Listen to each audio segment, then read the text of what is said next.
Hello and welcome to our YouTube channel Journeys of Purpose Life. আজি আকৌ এফালে ডিউটিত আহিবলগীয়া হ'ল আসলতে ডিউটি কি আৰু কৰিবই লাগিব চাকৰি কৰিব লাগিব যাব লাগিব বিভিন্ন অকল মোৰ চাকৰি নহয় আন কিছুমান কামতো আহোঁ য'ত 2 টকা পাওঁ মই গতিকে এফালে আহিলোঁ আজি উৎকট গৰমত কাপোৰ পিন্ধি অহাটো মোৰ কাৰণে বিৰাটেই কষ্টসাধ্য কিন্তু উপায় নাই আৰু গাড়ীত আহি থাকোঁতে এচিটি চলি থাকে কাৰণে যেনে তেনে হৈ যায় কিন্তু পিছত 12 বাজি যায় ভালেমান দূৰ যোৰহাটৰ পৰা দিনটো কাম বন কৰি মানে দুপৰীয়া গাড়ীৰ ভিতৰত যে আপোনালোকক কৈছিলোঁ ভাত খাব লাগে গাড়ীৰ ভিতৰত ভাত খালোঁ ভাত খাই মই বোলো নহয় বাহিৰতে অলপ ব্লগটো আজি ইয়াৰ পৰা ষ্টাৰ্ট কৰোঁ বুলি ভাবিলোঁ গতিকে পেটৰ তৰণাত কৰিবই লাগিব নহয় জানো উপায়টো নাই কাৰণ টকা পইচা নহ'লে চাবলৈ আজিকালি টকাই সকলো টকা দেখি বন্ধুত্ব স্থাপন কৰে টকা দেখি সম্পৰ্ক স্থাপন কৰে টকা দেখি সম্বন্ধ স্থাপন কৰে গতিকে সকলো ধন টকা পইচাৰ ওপৰতে নিৰ্ভৰ কৰে হয়নে নহয় গতিকে বৃদ্ধকালত বৃদ্ধাশ্ৰমত থাকিবলৈ হ'লেও আজিকালি আপুনি ফিজ দিব লাগে যিসকলৰ সতি সন্ততি আছে তেওঁলোকে মাক দেউতাকক সেই ধন পৰিশোধ কৰে কিন্তু মোৰ যে বৰ্তমান কি মোৰ কোনোৱেই নাই গতিকে মই মোৰ ডিপজিট মানি পৰাই পইচা দি থাকিব লাগিব ন আশ্ৰমত আৰু আজিকালি তেনেকুৱা ফ্ৰী আশ্ৰম নাই গতিকে যিমান পাৰোঁ এই বয়সতে কষ্ট কৰি লৈছোঁ আৰু উপায় নাই গৰম দিন হোৱাৰ লগে লগে বিভিন্ন সমস্যাই মোৰ শৰীৰত দেখা দিয়ে আপোনাৰ চৰ্মৰ ৰোগবোৰ আৰম্ভ হয় ধৰক মোৰ আগতে নাছিলে কিন্তু এতিয়া গৰমটো অসহ্যকৰ মোৰ কাৰণে আৰু কোলেষ্ট্ৰলটো মোৰ খুব বাঢ়ি থাকে ব্লাডৰ মানে এইটো হিমোগ্লোবিনটো মোৰ খুবেই বেছি আৰু যিহেতু মই এক্সাৰচাইজ কৰা হোৱা নাই আজি বিগত 6 মাহ মানে নেশ্যনেল গেমছৰ পৰা অহাৰ পিছত মই তেনেকৈ একোৱেই কৰিব পৰা নাই অকল কাম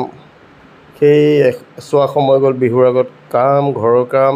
এতিয়া অফিচৰ কাম যিহেতু সকলোখিনি মই অকলেই কৰিব লাগে আপোনালোকে ইতিমধ্যে গম পাইছে এই চেগতে কৈ থোৱা আৰু এজনে মোক মানে প্ৰায় এইটো কথা সুধি থাকে আপুনি কোন কি কথা কিয় এইবোৰ ব্লগ এনেকৈ বনাই দিয়ে গতিকে ঠাউকতে মই কৈ থওঁ মই যোৰহাটৰ হয় যোৰহাটৰ বাসিন্দা নামটো আপোনালোকে গম পাইছে মই চৰকাৰী এজন বিষয়া মোৰ কোনো নাই মা আছিল 20 চনত ঢুকালে দেউতা মোৰ একেবাৰে আৰ্লি ষ্টেজ মানে এইজতে ঢুকাইছে আৰু বাকী মোৰ কোনো নাই পৰিয়ালত গতিকে মই অকলে বাস কৰোঁ সেয়েহে এনেকুৱাবোৰ দিওঁ বিভিন্ন কাৰণত আচলতে অজুহাত দেখুৱাই মোৰ পৰা সকলো আঁতৰিলে কাৰোবাৰ কাৰণে হয়তো কি ক'ম আৰু সেইখিনি বহলাই নকওঁ মোৰ ব্লগবোৰ আপোনালোকে চালে গম পাব সেইখিনি কিয় বাৰে বাৰে কৈ মোৰ ভাল নালাগে ন গতিকে জীৱনটো এইদৰে উপভোগ কৰি থাকোঁ কৰ্মসূত্ৰে বিভিন্ন ঠাইলৈ গ'লে ঠাইবোৰ ভালদৰে চাওঁ মানুহৰ লগত পৰিচয় হওঁ কথা বতৰা ভালদৰে কৰোঁ তাৰ বাহিৰেতো উপায় নাই কাৰণ ঘৰটো গম পায় এটা মোৰ কাৰণে বন্ধ কোঠৰী 4 বেৰৰ মাজতো The difference between house and home you know না so that's why মোৰ কাৰণে এইটো আৰু কোঠৰী হ'ল এটা উপায় নাই থাকিব লাগিব ঘৰ এটাতো লাগিব ন ৰ'দ বতাহ বৰষুণৰ পৰা নিজকে ৰক্ষা কৰিবৰ বাবে এটা ঘৰ বনোৱা হৈছে আৰু কিন্তু প্ৰকৃততে যিটো ঘৰ সেই ঘৰ বুলিবলৈ মোৰ একো নাই অকলশৰে নিৰলে সকলোৰে পৰা আঁতৰি মই অকলে থাকোঁ মই মোৰ নিজৰে লগৰীয়া আৰু বিভিন্ন খাদ্য ৰান্ধি উপভোগ কৰোঁ খাওঁ আচলতে কিছুমান গুণ ভগৱানে দিলে যিটো বাকীসকলৰ খুব কম সংখ্যক ব্যক্তিকেহে আছে আৰু সেই গতিকে মই প্ৰায়ে মানুহৰ কি হয় হিংসাৰ মানে বলি হওঁ মুখেৰে খুবেই ভাল থাকে মোৰ লগত ভিতৰি মানে খুব হিংসুক স্বভাৱ এটা মানুহৰ থাকে আৰু সেইটো পলমকৈ হ'লেও যদি মোৰ বন্ধুত্ব কাৰোবাৰ লগত আছে কিন্তু পলমকৈ হ'লে সেইটো প্ৰকাশ পায়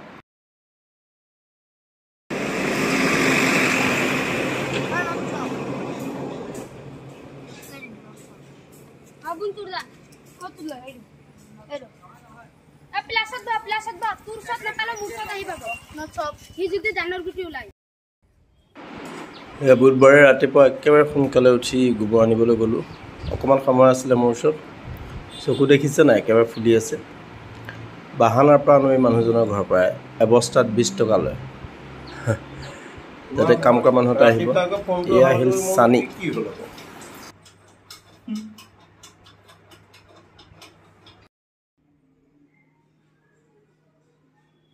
আলহী অহাৰ খবৰ দিলে গতিকে ৰাতিপুৱাই বনালোঁ অফিচ যোৱাৰ আগতে এয়া পনীৰ মছলা দৈ দি কুন্দুলি ভাজি তাৰপিছতে একদম মহাৰাষ্ট্ৰীয়ান দাইল দেখিছেনে ওপৰত যিটো উঠি আছিলে এয়া কাবলি চানা ৰাতিপুৱা খাবৰ কাৰণে বনাইছিলোঁ লৰালৰি আৰু তাৰপৰা এয়া চালাডৰ কাৰণে প্ৰিপেৰেশ্যন কৰি থৈছিলোঁ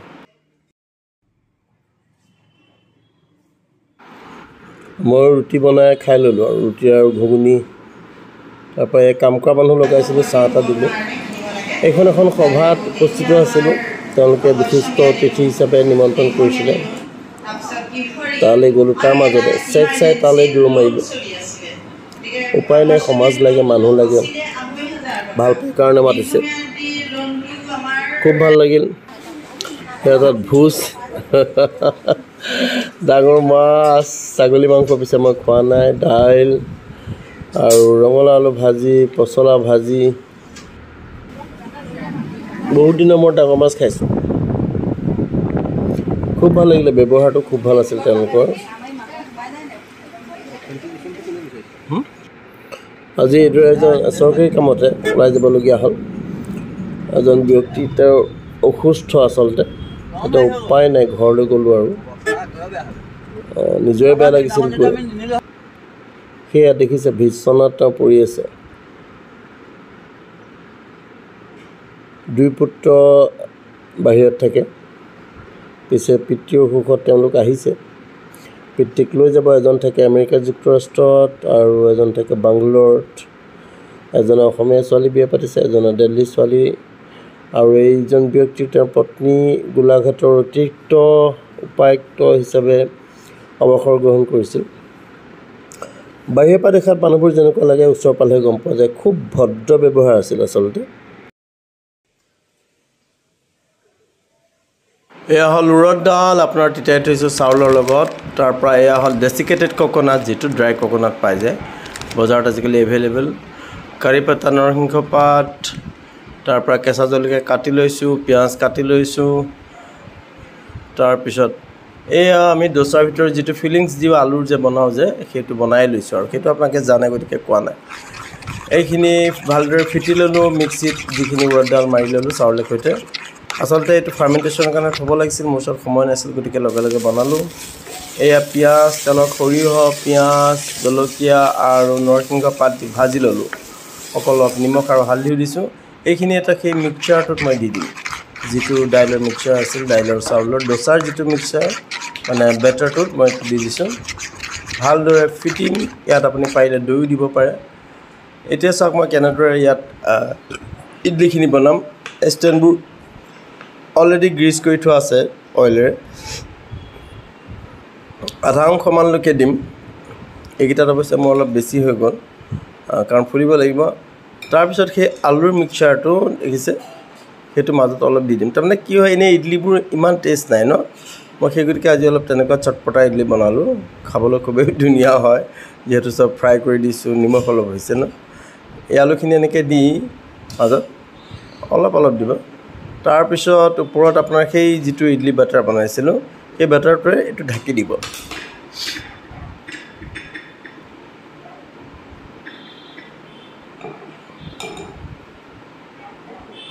এইটোৱে ঢাকি দিব তেতিয়া আপোনাৰ ভিতৰত যিটো ফিলিং আছে বাহিৰত ওলাই নপৰে মই পিছত স্প্ৰেড কৰি দিছোঁ এইদৰে গোটেইখিনি মই এৰেঞ্জ কৰি ল'লোঁ ইডলি ষ্টেণ্ডত এতিয়া ষ্টিমাৰত মই তলত পানী দি গেছৰ ওপৰত পানীখিনি গৰম হ'বলৈ দিলোঁ যিহেতু মোৰ এইটো ম'মৰ ষ্টিমাৰ হয় গতিকে এনেদৰে আপাৰ পাৰ্টটো উভতাই দি ওপৰত সেই লিডখন ঢাকোনখন দি পিনে এতিয়া মই প্ৰায় 15 to 20 মিনিটছ মই কুক কৰিম অলৰেডি মোৰ হৈ গ'ল এয়া কক'নাট চাটনি আৰু চটপটা ইডলি যিটো বনাইছিলোঁ আলু মিক্সাৰ লগত ইমানেই টেষ্টি হৈছে কি ক'ম আৰু আচলতে এইটো ডিমাণ্ড আছিলে মোৰ ঘৰলৈ অহা আলহী গতিকে সেই গতিকে বনালোঁ মোৰ হাতৰ স্পেচিয়েল কাৰণ মাছ মাংসবোৰ মই ইমান নাখাওঁ সেয়েহে এইটো বনাইছিলোঁ আপোনালোকে এবাৰ ট্ৰাই কৰিব খাব ভাল পাব চাবচোন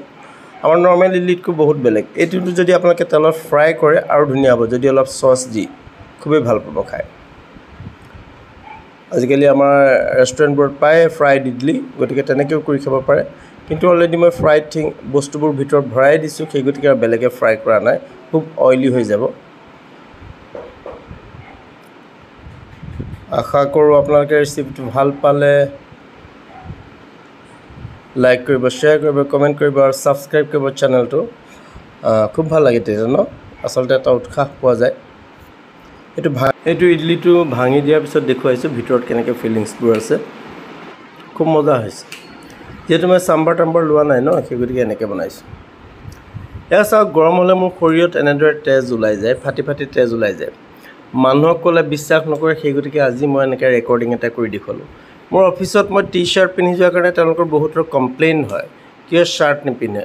কিন্তু প্ৰব্লেমটো এইটো, গৰমত মোৰ ইমানেই এইবোৰ হয়, আৰু এয়াই নহয় বিভিন্ন ৰোগ। গতিকে মই কটনৰ মানে স্পৰ্টিং পিন্ধাৰ বাহিৰে মই অন্য একো পিন্ধিব নোৱাৰোঁ। গেঞ্জি পিন্ধাৰ লগে লগে মোক খুব খজুৱায়, কি কষ্টত যাওঁ মইহে জানো।